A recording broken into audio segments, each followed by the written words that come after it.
The Arsenal of Miracles by Gardner F. Fox. Gardner Fox was something of a celebrity in the comic book world. For DC Comics, he created Sandman, Doctor Fate, Hawkman, and Flash. He wrote over 4,000 comic book stories, about a third of them for DC. He was very fond of the early heroic science fiction pulp novels, the sort of thing Edgar Rice Burroughs wrote. Fox had a law degree, but during the Great Depression, he turned to comics to make a living. By 1964, when this book was published, Fox was an old hand at cranking out pulp fiction. The Arsenal of Miracles is the second novel in an ace double containing John Brunner's Endless Shadow, which I reviewed recently. If you have ever read any of the Edgar Rice Burroughs science fiction tales, then you are familiar with what the Arsenal of Miracles has to offer. A heroic loner with strong morals and a never-say-die attitude goes up against enormous, seemingly insurmountable forces. He is driven not only by a sense of justice, but by his love for an ineffably beautiful woman. In this case, the hero is Bran McGannon, and his lovely soulmate is Pagana of the silver hair. The novel opens like a lot of heroic fantasies and Western novels. A tough loner wanders into town. He's down to his last dollar and hungry. His lifelong dependence on luck leads him to believe he need only find a gambling establishment in order to turn his dollar into a grub stake so he can move on. But this is no saddle tramp or wily thief. Bran McGannon was once an admiral in the Starfleet. Like Captain Kirk, he won legendary battles with the Federation's enemies.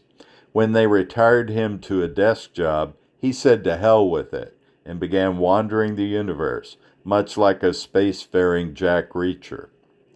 McGannon is truly blessed with luck.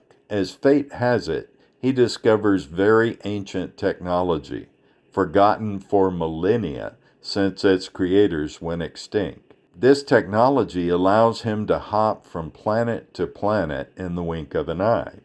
He bums around gathering knowledge and experience, ignoring the Federation and the society of which he was once a part. Pagana is the queen of the Leonir, a race of aliens who once waged war with the Federation, a race which Bran defeated in a conclusive battle.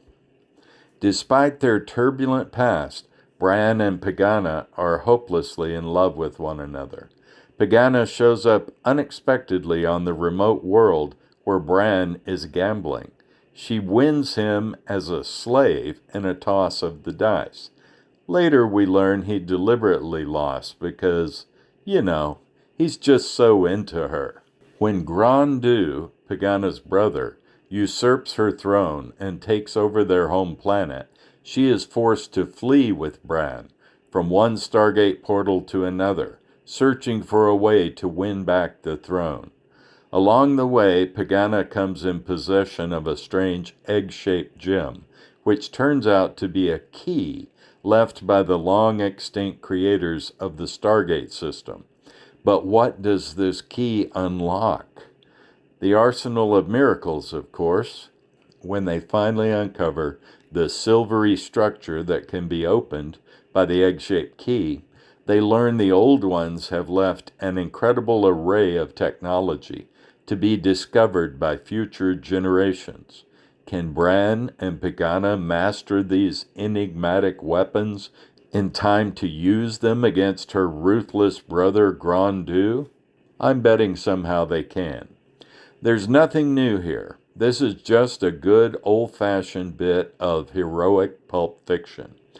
As I read it, I could easily imagine it as a comic book series. Not surprising, given Fox's extensive background in comics. If you like Thongor, Conan, John Carter, and such, you'll probably enjoy this story. It's not brilliant literature, but it's at least as entertaining as most of the choices you'll find on TV. The Arsenal of Miracles by Gardner F. Fox. I like it for no other reason than the fact that it's part of an ace double.